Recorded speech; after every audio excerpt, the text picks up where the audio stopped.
भारतामधील सर्वांना सलाम. आमच्या तारणाऱ्या, जिवंत आणि गौरवी प्रभू येशू ख्रिस्ताच्या नावात विश्ववाणी परिवाराकडून आम्ही मार्गाकरिता प्रकाश कार्यक्रमात आपले सहर्ष स्वागत करीत आहोत.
आजच्या म्हणण्यासाठी शास्त्रभाग निर्गम याचा 12वा अध्याय 21 ते 23 वचने.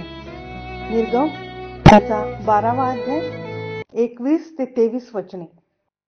मग मोशेने इस्रायलाच्या सर्व वडिलांना बोलावून म्हटले, तुम्ही आपापल्या घराण्याप्रमाणे एक एक कोकरू निवडून घ्यावे आणि वल्हांडणाचा यज्ञ पशु वधावा. नंतर एजोप झाडाची एक जुडी घेऊन ती पात्रातील रक्तात बुचकळावी आणि तिने त्यातले रक्त दरवाजाच्या कपाळपट्टीला व दोन्ही बाह्यांना लावावे. आणि सकाळपर्यंत कोणीही घराच्या दाराबाहेर जाऊ नये, कारण परमेश्वर मिस्र्यांचा वध करण्यासाठी देशातून फिरणार आहे.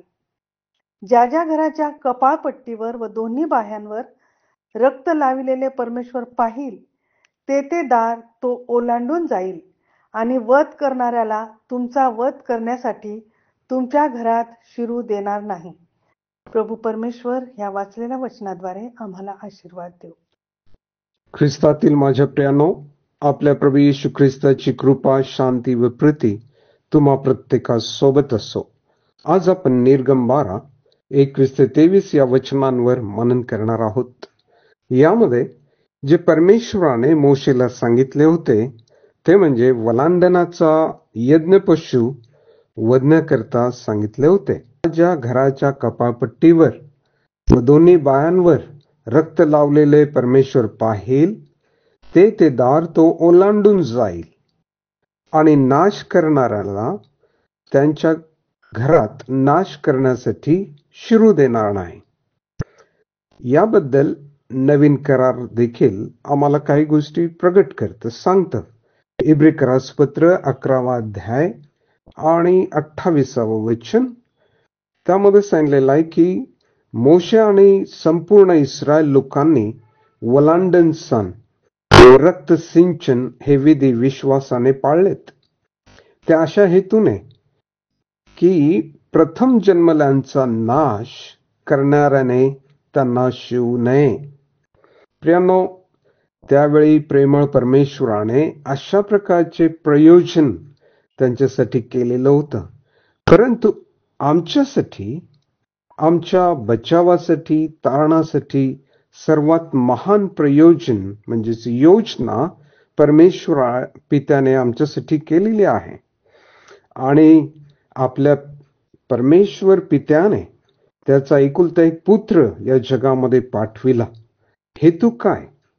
आम्हाला दिसत आहे गलतीकरास पत्र 1 अध्याय आणि 4 वचनामध्ये प्रेषित पाऊल त्या ठिकाणी सांगतो, आपल्या देवपित्याच्या इच्छेप्रमाणे आपल्याला सांप्रतच्या दुष्ट युगापासून सोडवावे म्हणून प्रभू येशू ख्रिस्ताने तुमच्या आमच्या पापाबद्दल स्वतःला दिले, म्हणजे त्याचे रक्त आमच्यासाठी ओतण्यात आले.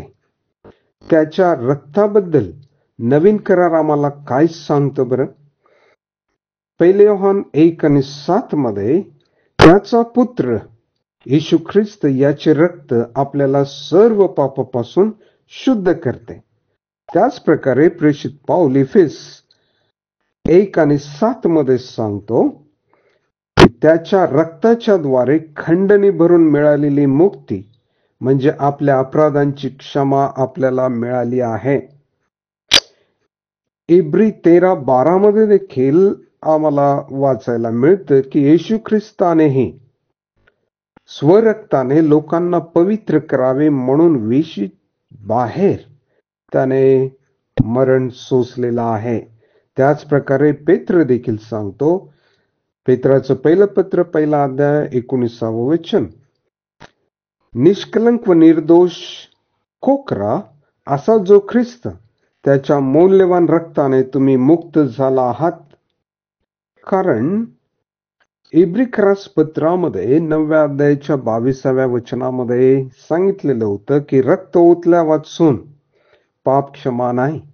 प्रियानो, त्यासाठी पित्याने आपल्या पुत्राला पाठविलं आणि येशू ख्रिस्ताच्या रक्ताच्या द्वारे आज आम्हाला मुक्ती आहे, पापांची क्षमा आहे. तर माझ्या प्रियानो, या रक्तामध्ये सामर्थ्य आहे.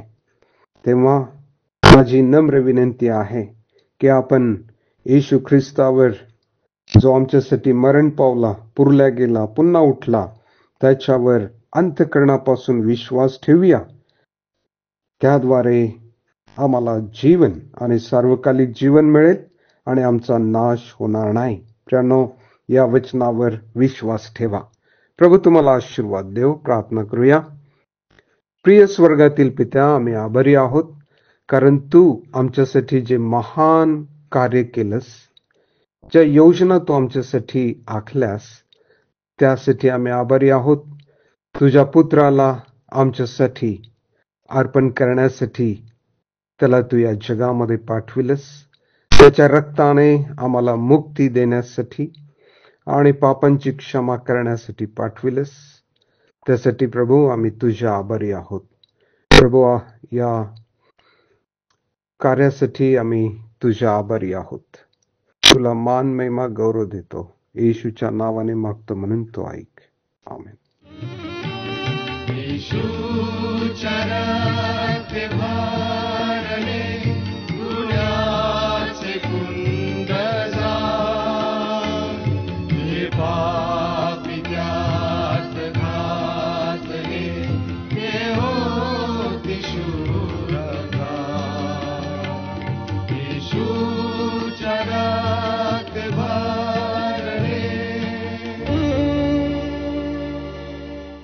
माझ्या दुःखात माझे सांत्वन हे आहे की तुझे वचन मला नवजीवन देते. आमचा टोल फ्री नंबर 1-800-2700-333. आम्ही आपणासाठी या नंबरवर प्रार्थना करण्यास उपलब्ध आहोत. धन्यवाद.